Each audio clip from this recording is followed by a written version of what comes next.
جی، آج ہمارا کتاب کے اس پہلے حصے کا انشاءاللہ ہم اختتام کریں گے۔ فتنوں سے پناہ مانگنے کی دعائیں۔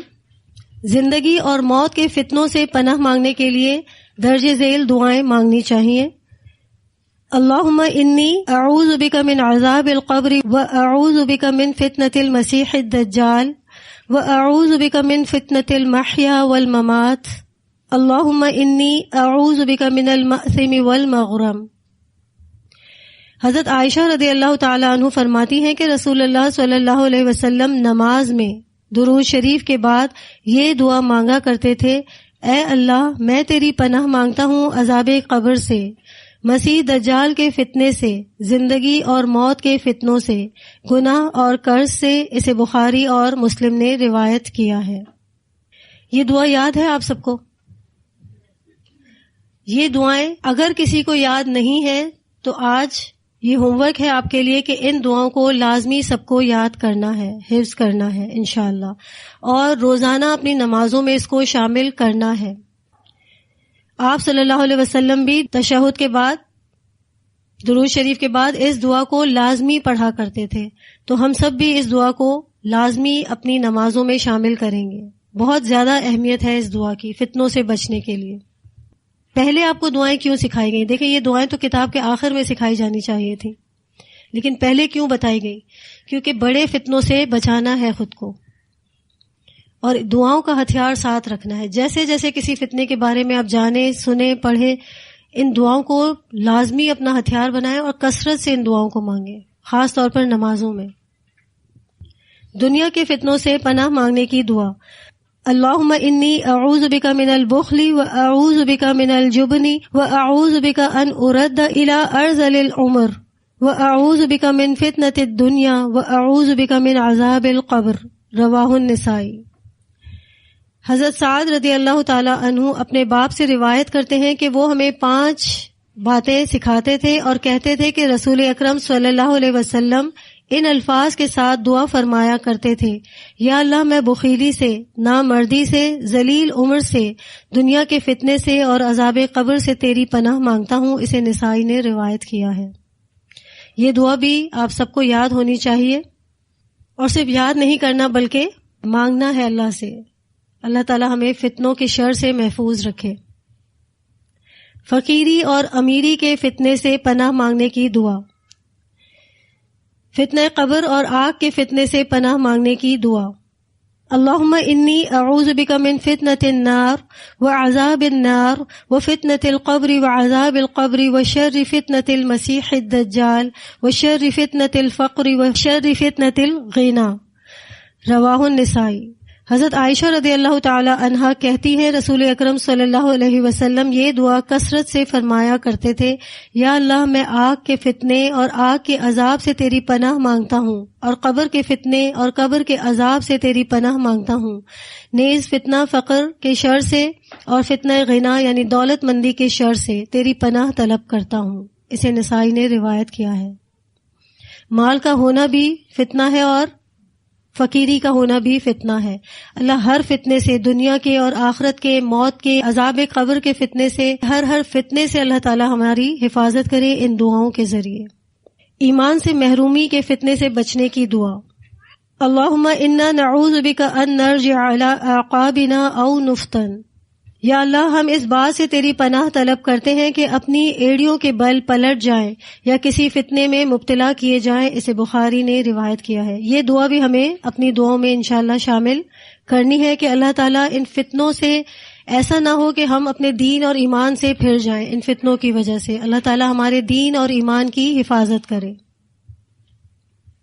ٹھیک ہے، تو یہ کچھ دعائیں، ویسے تو بے شمار دعائیں احادیث سے ملتی ہیں جو ان فتنوں کے شر سے محفوظ رکھتی ہیں۔ اس کے لیے بے شمار دعائیں احادیث سے ملتی ہیں، لیکن کچھ دعائیں جو ہماری کتاب میں دی گئی ہیں انشاءاللہ ان دعاؤں کو ہم روزانہ اپنی دعاؤں میں شامل کریں گے۔ اللہ تعالی ہم سب کی حفاظت کرے، ان فتنوں کے شر سے ہم سب کو محفوظ رکھے۔ تو آج الحمدللہ اس کتاب علامات قیامت کا بیان کا پہلا حصہ، جس میں قیامت کی چھوٹی نشانیاں بتائی گئی تھیں، ہم نے اس حصے کو آج مکمل کیا۔ اور چونکہ یہ تمام نشانیاں آپ صلی اللہ علیہ وسلم کے ذریعے ہمیں بتائی گئی ہیں تو یہ تمام برحق ہے، اور دور حاضر میں یہ تمام نشانیاں ظاہر بھی ہو چکی ہیں۔ تو اب کیا کرنا چاہیے کہ ہر مسلمان کو، میرا یہ خیال ہے کہ ہر مسلمان کو ان مائنر سائنس کا علم ہونا ہر ایک کے پاس ضروری ہے۔ اس سے ہمیں دنیا کی حقیقت کا پتہ چلتا ہے۔ فتنے تو ہمارے آس پاس پہلے بھی تھے، اس علم کو حاصل کرنے سے پہلے بھی یہ فتنے ہمارے آس پاس تھے، لیکن ہم شعوری طور پر ان پر فوکس نہیں تھے کہ یہ کیا ہو رہا ہے، بس ہم جی رہے تھے، ایک دنیا کے ساتھ چل رہے تھے۔ لیکن جب علم آتا ہے ایک مسلمان کے پاس تو وہ شعوری زندگی گزارتا ہے۔ تو اس لیے میرا یہ خیال ہے کہ ہر مسلمان کے پاس اس کا علم ہونا ضروری ہے، ان فتنوں کے بارے میں جاننا ضروری ہے اپنے بچاؤ کے لیے۔ جس طرح فتنوں کی بارش ہوتی ہوئی نظر آ رہی ہے، ہمیں نیک اعمال کے لیے دوڑ لگانی ہوگی، کیونکہ آج اگر ہم ان چھوٹے چھوٹے فتنوں سے نہیں بچ پا رہے یا نہیں بچ سکیں گے تو پھر دجال کے فتنے سے کیسے بچیں گے؟ اگر آج ہم نے اپنی اصلاح نہ کی، اپنی نسلوں کی اصلاح نہ کی، تو کل اللہ نہ کرے کہ ہم صرف پڑھتے اور پڑھاتے ہی رہ جائیں اور قیامت آ جائے، کیونکہ قیامت بہت قریب ہے۔ اب ہمیں چاہیے کہ ہم نے جو کچھ پڑھا ہے، جو کچھ جانا ہے، علامات قیامت کے اس علم کو ہمیں لوگوں تک پہنچانا ہے۔ اپنے آپ تک انشاءاللہ ہم اس کو محدود نہیں رکھیں گے۔ ان علامات کو جو آپ نے جانی کہ کون کون سی علامات ہیں، اب نہ صرف یہ کہ یاد رکھنا ہے بلکہ ان فتنوں سے خود کو بچانا بھی ہے، اور ہر کسی کو یہ علم پہنچائیں تاکہ لوگوں کی زندگیوں میں بھی تبدیلی آئے، مسلمان اپنی اصلاح کریں۔ یہ ہمارا فرض بنتا ہے کہ جو کچھ ہم نے پڑھا ہے، جو کچھ ہم نے جانا ہے، ہم اپنے بچوں تک پہنچائیں، اپنے رشتہ داروں تک، امت مسلمہ تک پہنچانے کی کوشش کریں۔ اللہ ہم سب کو اس کی توفیق عطا فرمائے۔ اللہ تعالی ہماری حفاظت فرمائے اور ایمان کی حالت میں ہمارا خاتمہ ہو، اور اللہ کی محبت میں ہم اللہ کے سامنے پیش ہوں۔ اللہ ہمیں اس علم پر عمل کی توفیق عطا فرمائے۔ جو کچھ ہم نے علم حاصل کیا ہے اب تک، اللہ ہمیں اس علم پر عمل کی توفیق عطا فرمائے۔ آپ جانتے ہیں کہ قیامت کن لوگوں پر آئے گی؟ بدترین لوگوں پر آئے گی قیامت۔ اللہ ہمیں اس برے وقت سے محفوظ رکھے، اور جب بڑے بڑے فتنے آئیں اللہ اس وقت سے پہلے ہمیں اٹھا لے، اللہ ہمیں ان فتنوں کا شکار نہ ہونے دے۔ اور جب ہم اس دنیا سے جائیں تو اس حال میں کہ اللہ ہم سے راضی ہو۔ بس ہماری زندگی کا جو اصل مقصد ہے وہ یہی ہونا چاہیے کہ جب بھی اس دنیا سے اللہ تعالی ہمیں اٹھائے، اس حال میں اٹھائے کہ اللہ ہم سے راضی ہو۔ جی الحمدللہ، یہ کتاب کا پہلا حصہ ہمارا مکمل ہو چکا۔ جی رمیسا۔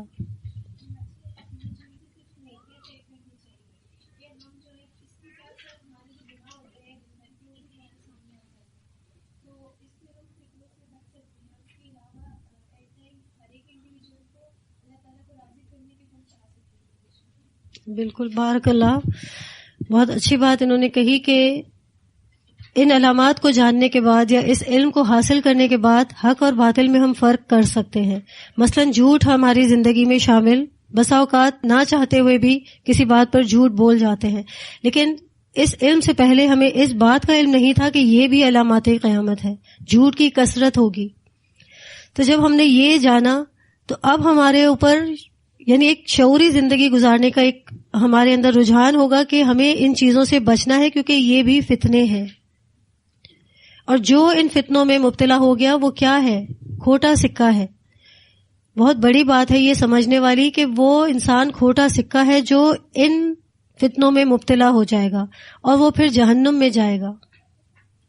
ہم تو بسا اوقات بہت معمولی سا ہی ان چیزوں کو لے رہے ہوتے ہیں، لیکن اللہ تعالیٰ نے تو اتنی بڑی بات کلیئرلی سمجھا دی ہے نبی صلی اللہ علیہ وسلم کے ذریعے کہ فتنہ کسے کہتے ہیں، کہ جو ان فتنوں سے بچیں گے وہ جنت کے وارث ہوں گے۔ اللہ تعالیٰ نے آزمائشوں اور فتنوں کو رکھا کیوں ہے ہمارے لیے؟ اسی وجہ سے کہ ہم خود کو ان سے بچائیں اور جنت میں جائیں، کیونکہ جنت ہر کسی کے لیے نہیں ہے۔ تو اس وجہ سے اب شعوری زندگی گزارنے کا موقع انشاءاللہ. ویسے بھی اللہ کا شکر ہے کہ قرآن نے ہمیں سیدھی راہ دکھائی ہے اور ہمیں حق اور باطل کا فرق سمجھایا ہے، لیکن کچھ چیزیں ایسی ہوتی ہیں، کچھ علم ایسا ہوتا ہے کہ اس کے ذریعے ہماری مزید اصلاح ہو جاتی ہے. جی مہک. وعلیکم السلام.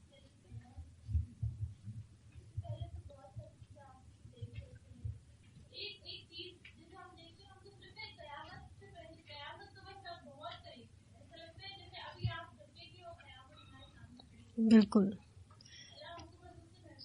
آمین انشاءاللہ. جی بارک اللہ. بالکل ٹھیک کہا آپ نے کہ بہت ساری چیزیں جو ہمارے آس پاس ہو رہی تھیں، یعنی یہ تمام فتنے تو اب ظاہر، چھوٹی علامات تو قیامت کی ظاہر ایک طرح سے آپ دیکھ رہے ہیں کہ ہو ہی چکی ہے، لیکن مجھے ایسا لگتا ہے کہ لا علمی کی بنا پر ہم بھی اس کا شکار تھے، کیونکہ ہمیں نہیں معلوم تھا. جیسے کہ مہک نے کہا کہ والدین کے سامنے اونچی آواز میں بات کر لینا، ہم نے کب سوچا تھا کہ یہ بھی علامات قیامت ہے. اور جو رویہ ماں باپ کے ساتھ آج ہو رہا ہے اس پر ہم ڈسکشن کر چکے ہیں. اللہ کا شکر ہے کہ ہم اس حد تک تو ایسی زندگی تو کم از کم نہیں گزار رہے، نہ ہم نے گزاری اور نہ ہماری اولاد، کہ وہ اس حد تک ماں باپ کی نافرمانی کر جائے کہ ان کو اپنے گھروں سے باہر نکال دے. اس لیول پر تو نہیں ہے، لیکن ہمیں نہیں معلوم کہ اللہ کس وجہ سے ہم سے خوش ہو جائے اور کس بنا پر ہم سے ناراض ہو جائے. چھوٹی چھوٹی باتوں کو اہمیت دینی چاہیے. اس کے علاوہ بھی جو کچھ آپ نے کہا مہک، بالکل ٹھیک ہے کہ بہت کچھ ہمارے معاشرے میں ہو رہا ہے اور ہم اس سے آنکھیں بند کر کے زندگی گزار رہے تھے. پڑھنے کے بعد پتہ چلا کہ یہ بھی فتنہ ہے، یہ بھی فتنہ ہے. اور جو بات میں نے آج کے لیکچر میں ابتدا میں آپ کو بتائی کہ علماء ایک فتنے کا ظہور ہوگا اور فوراً سے اس کو پہچان لیں گے کہ یہ فتنہ ہے. کیوں؟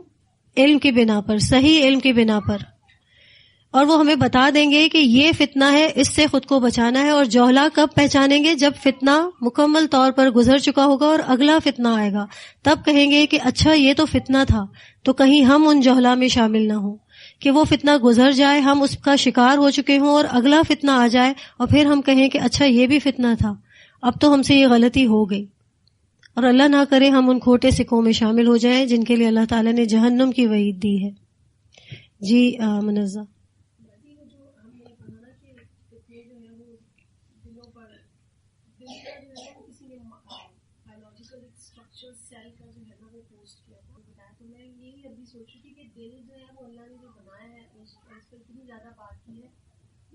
دیکھنے میں اتنا سائنس پہ تحقیق بھی کری ہے تو اس کے پیٹرنز سائنس کو بھی حیران کرے. یہ کیسے اس طرح سے ایک سیل اتنی ساری شکلیں کیسے لے رہا؟ بالکل اللہ تعالیٰ نے جس طرح سے ہماری تخلیق کی ہے تو وہ قابل غور ہے، قابل توجہ ہے. اور خاص طور پر دل، کیونکہ دل وہ عضو ہے کہ جس کی ہم بہت زیادہ سنتے ہیں اور سب سے زیادہ مانتے ہیں. میرا دل یہ نہیں مانتا، میرا دل یہ نہیں مانتا، میرا دل یہ نہیں کرنے کو چاہ رہا. دل کی سب سے زیادہ ہم سنتے ہیں اور سب سے زیادہ اس پر توجہ دیتے ہیں.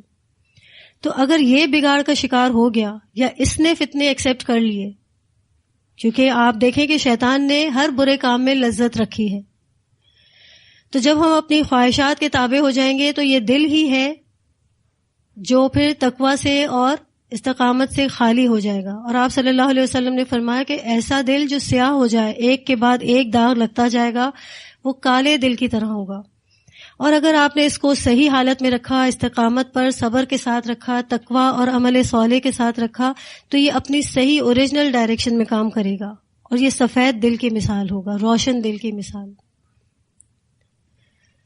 تو بالکل منزہ آپ نے بالکل ٹھیک بات کہی کہ دل ہی ہے کہ یا تو وہ بگاڑ کا شکار ہو جائے گا اور ہماری آخرت خراب ہوگی، اور یا وہ دل ہی ہے جو اصلاح پر ہوگا، ہماری توجہ اس پر ہوگی، تو یہی ہمیں جنت میں بھی لے جانے کا سبب بنے گا. جی اور کوئی؟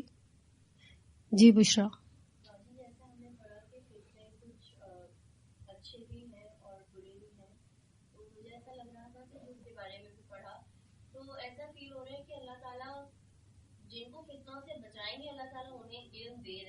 الحمد للہ. اور اگر اللہ تعالیٰ نے ہمیں فتنوں سے بچایا ہے تو ہمیں اس چیز کو سیریس لینا ہے اور مزید اس سے بچنے کے لیے اللہ تعالیٰ سے دعائیں بھی کرنی ہے اور سیریس ہو کر باشعور ہو کر دوسروں کو بھی بچانا ہے. بالکل جی بارک اللہ. بہت اچھی بات انہوں نے کی کہ ہر فتنہ دوسرے فتنے سے انٹر ریلیٹڈ ہے. یعنی اگر ایک چیز ہمارے اندر ہے تو ہم یہ نہیں کہہ سکتے کہ دوسرا فتنہ میرے اندر نہیں ہے، بس ایک چیز میرے اندر نادانستہ طور پر آ گئی، ایسا نہیں ہو سکتا. مثلا انہوں نے بہت اچھی مثال سے اس کو واضح کیا کہ اگر خود غرضی ہے ہمارے اندر تو ہو نہیں سکتا کہ ہم اگلے فتنوں سے بچ سکیں. خود غرضی ہے تو لازمی ہم رشتوں سے بھی کٹیں گے، یعنی صرف اپنے لیے ہی سوچیں گے. خود غرضی ہمارے اندر اس قدر آ جائے گی تو ہم اپنی ہی آخرت کی فکر کریں گے، دوسروں کی نہیں. جب کریں گے تو امر بالمعروف سے بھی خود کو روکیں گے. جب امر بالمعروف سے روکیں گے تو رشتہ داروں سے، ہمسایوں سے بھی خود کو دور کریں گے.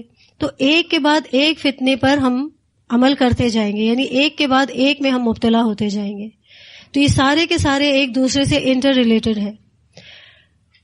تو مجھے تو واقعی میں اب یہ لگ رہا ہے کہ ہم سب کو اپنے اپنے دلوں کا ایک اینجیوگرافی کروانی چاہیے، جس میں ہمیں پتہ چلے کہ ہمارے دل کی شکل ہے کیا. کیونکہ ایک فتنے کو ایکسیپٹ کرنے کے بعد آپ صلی اللہ علیہ وسلم نے فرمایا کہ ایک سیاہ نقطہ لگتا ہے، اور ایک کے بعد ایک. تو جب ہم بہت سارے فتنوں میں مبتلا ہو جاتے ہیں تو سیاہ دل ہو جاتا ہے. اور اگر ایمان اور تقویٰ ہے اس دل میں تو وہ دل روشن ہوگا. تو میرا دل چاہ رہا ہے کہ ہم اپنے دلوں کو چیک کریں کہ وہ آخر اب کس پوزیشن میں ہے. لیکن چونکہ یہ ایک جسٹ بات ہے، کر تو نہیں سکتے، لیکن کر کیا سکتے ہیں؟ اپنے دلوں کا خود جائزہ تو لے سکتے ہیں، سوچ سکتے ہیں، کیونکہ ہمارا دل سب سے بڑا مفتی بھی ہمارا ہی دل ہے کہ وہ خود ہمیں گواہی دے گا کہ ہمارا دل اس وقت کس پوزیشن میں ہے اور کیسا ہے. اپنے دلوں کا جائزہ لینا ہے ہم سب کو. اگر ہم سمجھتے ہیں کہ یہ تمام چیزیں، یہ تمام فتنے جو ہم نے پڑھے، الحمدللہ یہ بات بھی بشرا نے کہی کہ اللہ نے ہمیں چنا اس بات کے لیے، اس کام کے لیے، شاید اللہ کی یہ مرضی ہو کہ ہم ان فتنوں سے بچ جائیں اور ہم جنت میں جائیں.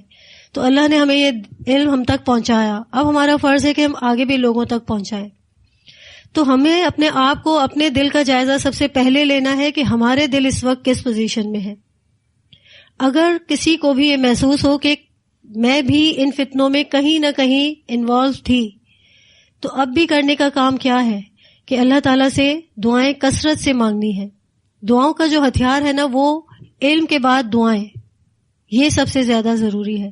علم ہے آج ہمارے پاس، تو اب ہمیں اس بات کا احساس ہوا کہ ہمیں اپنے آپ کو کس طرح سے بچانا ہے. تو دعائیں بھی جو ہے نا، وہ بھی ایک سب سے بڑا ہتھیار ہے اس وقت اس فتنوں کے دور میں ہمارے لیے.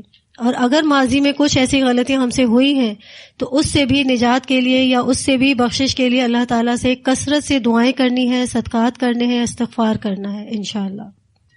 ٹھیک ہے جی تابندہ.